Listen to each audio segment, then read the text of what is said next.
दौलत तो विरासत में मिलती है, लेकिन पहचान अपने दम पर बनानी पड़ती है।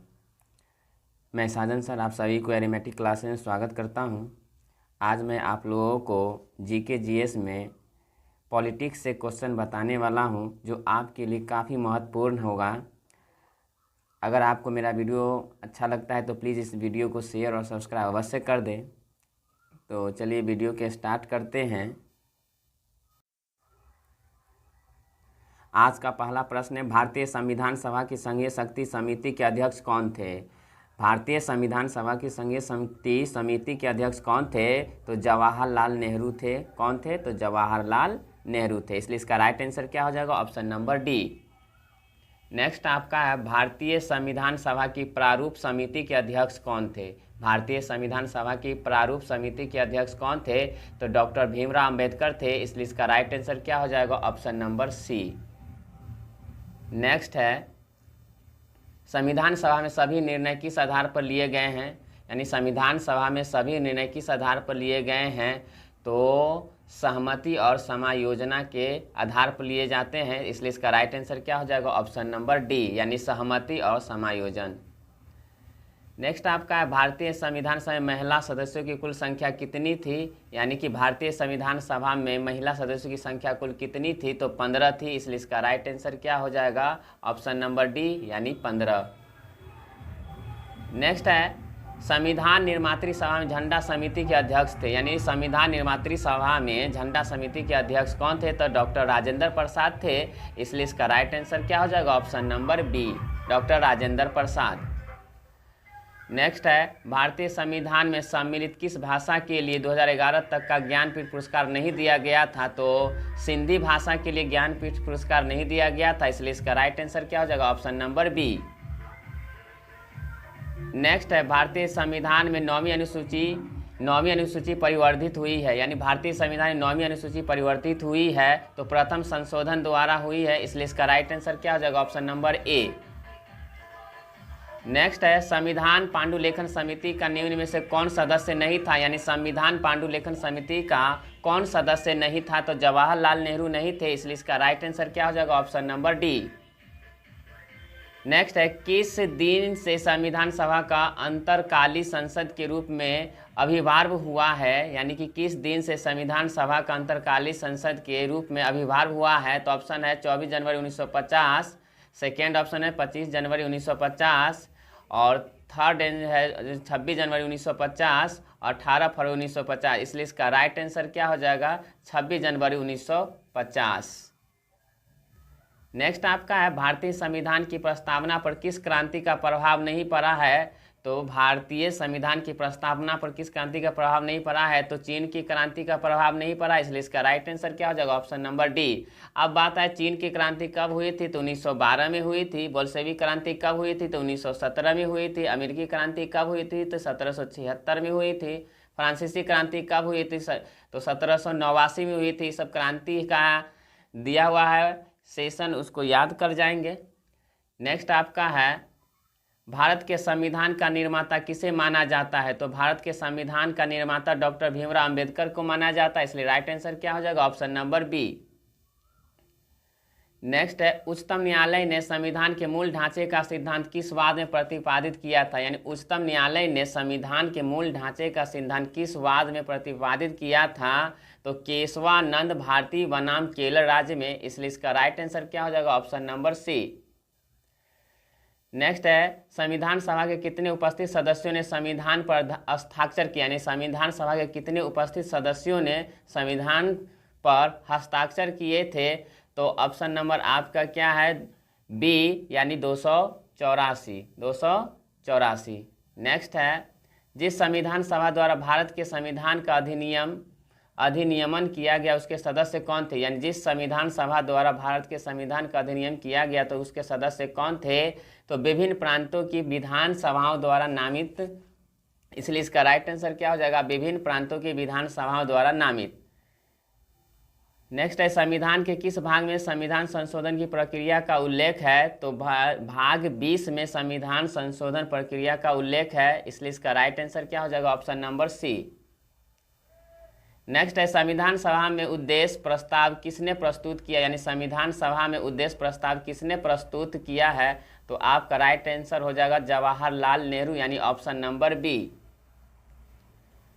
नेक्स्ट है आपका दल बदल के आधार पर निर्वाचित सदस्यों की अयोग्यता संबंधी विवरण संविधान किस अनुसूची में दिया गया है, तो 10वीं अनुसूची में दिया गया, इसलिए इसका राइट आंसर क्या हो जाएगा, ऑप्शन नंबर सी। भारत के लिए संविधान सभा की रचना हेतु संविधान सभा का विचार निम्न में से सबसे पहले किसने प्रस्तुत किया, किसने प्रस्तुत किया, तो ऑप्शन में है आपका फर्स्ट ऑप्शन है स्वराज पार्टी। स्वराज पार्टी कब 1924 में हुआ, कांग्रेस पार्टी 1936 में, मुस्लिम लीग 1942 में, सर्वदल सम्मेलन 1946 में। तो इस प्रश्न है भारत के लिए संविधान सभा की रचना संविधान सभा का विचार निम्न में से सबसे पहले किसने प्रस्तुत की, तो स्वराज पार्टी, इसलिए इसका राइट आंसर क्या हो जाएगा, ऑप्शन नंबर ए। नेक्स्ट है महाराष्ट्र में लोकसभा की सीटों की संख्या कितनी है, यानी महाराष्ट्र में लोकसभा की सीटों की संख्या कितनी है, तो 48 है, इसलिए इसका राइट आंसर क्या हो जाएगा, ऑप्शन नंबर सी।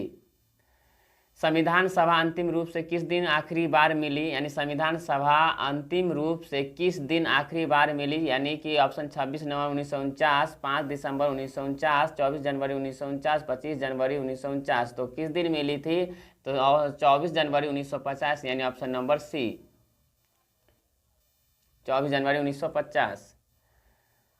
नेक्स्ट है संविधान सभा द्वारा अंतिम रूप से पारित संविधान में कुल कितने अनुच्छेद अनुसूचियां थी, तो 395 अनुच्छेद और 8 अनुसूचियां थी, इसलिए इसका राइट आंसर क्या हो जाएगा, ऑप्शन नंबर सी।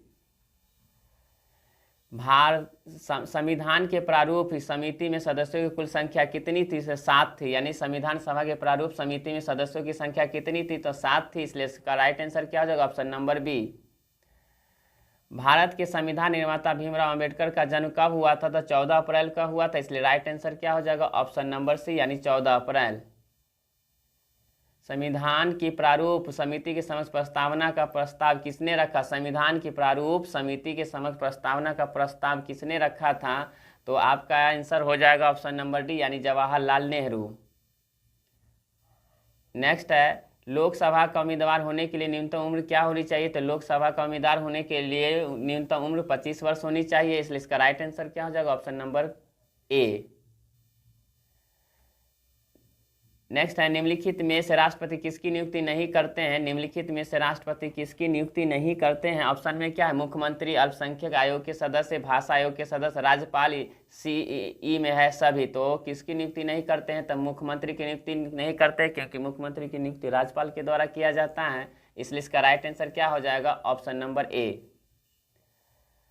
भारतीय संविधान को अपनाया गया, तो भारतीय संविधान को अपनाया गया था किसके द्वारा अपनाया गया, तो संविधान सभा द्वारा अपनाया गया था, इसलिए इसका राइट आंसर क्या हो जाएगा, ऑप्शन नंबर ए, यानी संविधान सभा द्वारा।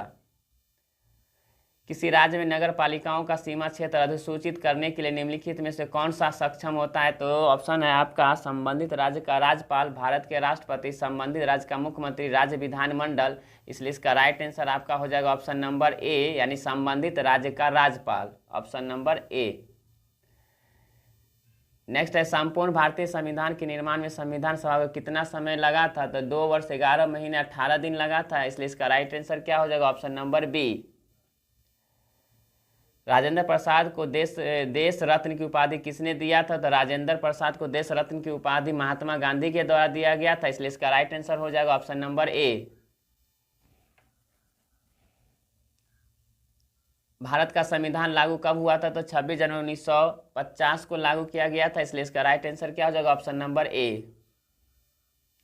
निम्नलिखित में से कौन प्रारूप समिति का सदस्य नहीं था, निम्नलिखित में से कौन प्रारूप समिति का सदस्य नहीं था, जवाहरलाल नेहरू है, मोहम्मद सदाउल्लाह है, के.एम. मुंशी है, गोपाल स्वामी है, तो जवाहरलाल नेहरू प्रारूप समिति के सदस्य नहीं थे, क्योंकि प्रारूप समिति के सदस्य कितनी थी, तो 7 थी, जिसमें से जवाहरलाल नेहरू नहीं थे।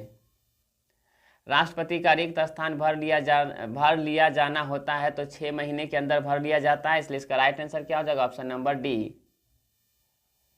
किसी भी विधि के लिए सर्वोच्च न्यायालय से परामर्श मांगने का अधिकार, किसी भी विधि के लिए सर्वोच्च न्यायालय से परामर्श मांगने का अधिकार है तो राष्ट्रपति को है, इसलिए इसका राइट आंसर क्या हो जाएगा, ऑप्शन नंबर ए।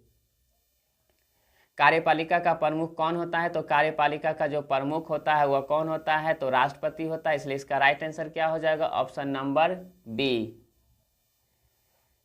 नेक्स्ट है संविधान अनुच्छेद 74 के अनुसार राष्ट्रपति के कार्य को संपन्न करने के लिए एक मंत्री परिषद होगी और उसका प्रधान किसे बनाया गया है? तो उसका प्रधान किसे बनाया गया? तो प्रधानमंत्री को बनाया गया है, इसलिए इसका राइट आंसर क्या हो जाएगा? ऑप्शन नंबर ए यानी प्रधानमंत्री। भारत में लोकसभा किसका प्रतिनिधित्व करता है? यानी भारत में लोकसभा किसका प्रतिनिधित्व करता है? ऑप्शन में है राज्यों की विधानसभाओं का, भारतीय जनता का, राज्यों और केंद्र शासित प्रदेशों का, राजनीतिक दलों का। तो यह किसका करता है? तो भारतीय जनता का करता है, इसलिए इसका राइट आंसर क्या हो जाएगा? Option number B. नेक्स्ट है भारतीय संविधान में नीति निर्देशक तत्व किसके लिए है? तो भारतीय संविधान में नीति निर्देशक तत्व किसके लिए है? तो सरकार के लिए है, इसलिए इसका राइट आंसर क्या हो जाएगा? Option number C. किसी भी राज्य का संवैधानिक प्रधान किसे माना जाता है? किसी भी राज्य का संवैधानिक प्रधान किसे माना जाता है? ऑप्शन में है राज्यपाल, राज्यपाल, प्रधानमंत्री, मंत्रिपरिषद, राष्ट्रपति। तो आपका किसे माना जाता है? किसी भी राज्य का संवैधानिक प्रधान किसे माना जाता है? तो राज्यपाल को माना जाता है, इसलिए इसका राइट आंसर क्या हो जाएगा? Option number A.